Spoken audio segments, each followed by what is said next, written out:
Hello and welcome to Miss Bailey's Daily Dose. Today we're going to be reading Chapter 2 of The Enchanted Wood by Enid Blyton, and it's called First Visit to the Wood.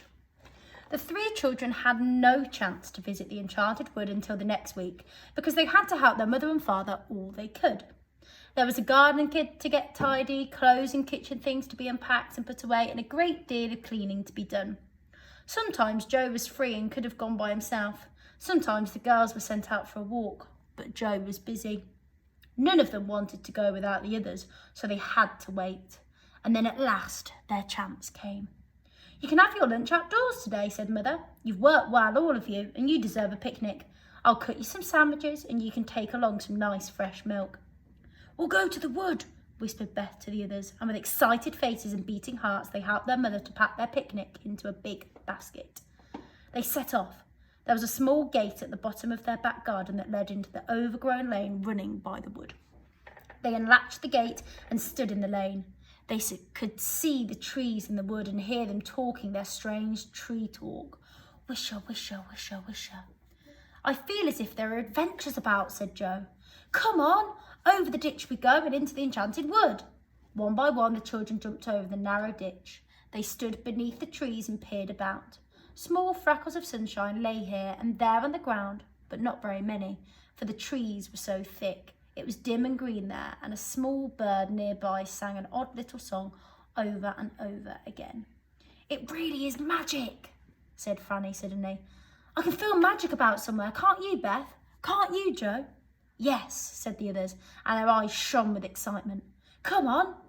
They went down a little green path that looked as if it had been made for rabbits. It was so small and narrow.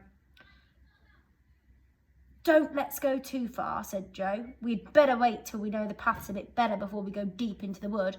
Look about for a place to sit down and have our sandwiches, girls." "I can see some wild strawberries," cried Beth, and she knelt down and pressed back some pretty leaves showing the others deep red strawberries below. "Let's pick some and have them with our picnic too," said Frannie.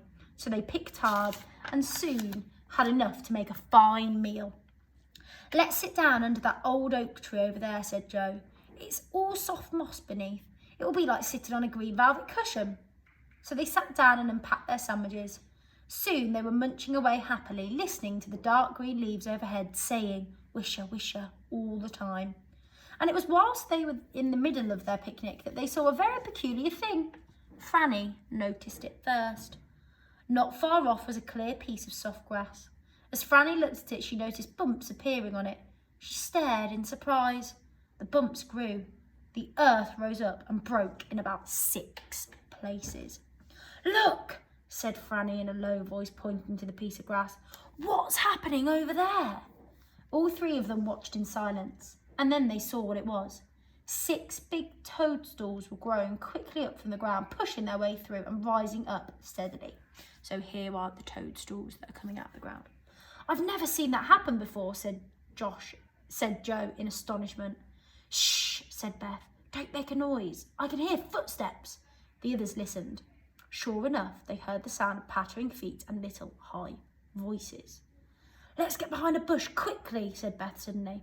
"Whoever it is that is coming will be frightened if they see us. There's magic happening here and we want to see it." They scrambled up and crept quietly behind a thick bush, taking their basket with them. They hid just in time, for even as Beth settled down and parted the leaves of the bush to peep through, there came a troop of small men with long beards almost reaching the ground. "Elves," whispered Joe. The elves went to the toadstools and sat down on them.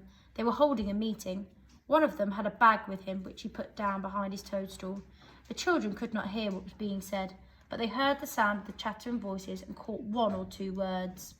Suddenly, Joe nudged Beth and Frannie. He had seen something else. The girls saw it too. An ugly, gnome-like fellow was creeping up silently behind the meeting on the toadstools. None of the elves saw him or heard him. "He's after that bag," whispered Joe. And so he was. He reached out a long arm, his bony fingers closed on the bag. He began to draw it away under a bush. Joe jumped up. He was not going to watch people being robbed without saying something. He shouted loudly, "Stop, thief!" "Hey, look at the gnome behind you." In a fright, the elves all leapt up. The gnome jumped to his feet and sped off with the bag. The elves stared after him in dismay, not one of them following him. The robber ran towards the children's bush. He didn't know they were there. As quick as lightning, Joe put out his foot and tripped up the running gnome. Down he went, crash! The bag flew from his hand and Beth picked it up and threw it to the astonished elves, who were still standing by the toadstools. Joe tried to grab the gnome, but he was up and off like a bird. Must have been very fast. The children tore after him. In between the trees they went, dodging here and there, and at last they saw the gnome leap up to the low branches of a great tree and pull himself into the leaves. The children sank down at the bottom, out of breath. "We've got him now," said Joe. "He can't get down without being caught." "Here are the elves coming," said Beth, wiping her hot forehead. The little bearded men ran up and bowed. "You are very good to us," said the biggest one. "Thank you for saving our bag. We have valuable papers in there." "We've got the gnome for you too," said Joe, as he pointed up into the tree. "He went up there. If you surround the tree and wait, you'll be able to catch him as he comes down." But the elves would not come too near the tree. They looked half frightened of it. "He will not come down until he wants to," said the biggest elf. "That is the oldest and most magic tree in the world. It is the faraway tree." "The faraway tree?" said Beth in wonder. "What an odd name. Why do you call it that?" "It's a very strange tree," said another elf. "Its top reaches the faraway places in a way we don't understand. Sometimes its top branches may be in Witchland, sometimes in lovely countries, sometimes in peculiar places that no one has ever heard of. We never climb it because we never know what might be at the top." "How very strange," said the children. "The gnome has got into whatever place there is at the top of the tree today," said the biggest elf. "He may have lived there for months and never come down again. It's no good waiting for him, and it's certainly no good going after him. His name is Creepy because he is forever creeping about quietly." The children looked up into the broad leafy boughs of the tree. They felt tremendously excited. The faraway tree in the Enchanted Wood. Oh, what magic there seemed to be in the very names. "If only we could climb up," said Joe longingly. "You must never do that," said the elves at once. "It's dangerous. We must go now, but we do thank you for your help. If ever you want us to help you, just come into the Enchanted Wood and whistle 7 times under the oak tree not far from our toadstools." "Thank you," said the children, and stared after the 6 small elves as they ran off between the trees. Joe thought it was time to go home, so they followed the little men down the narrow green path until they came to the part of the wood they knew. They picked up their basket and went home, all of them thinking the same thought.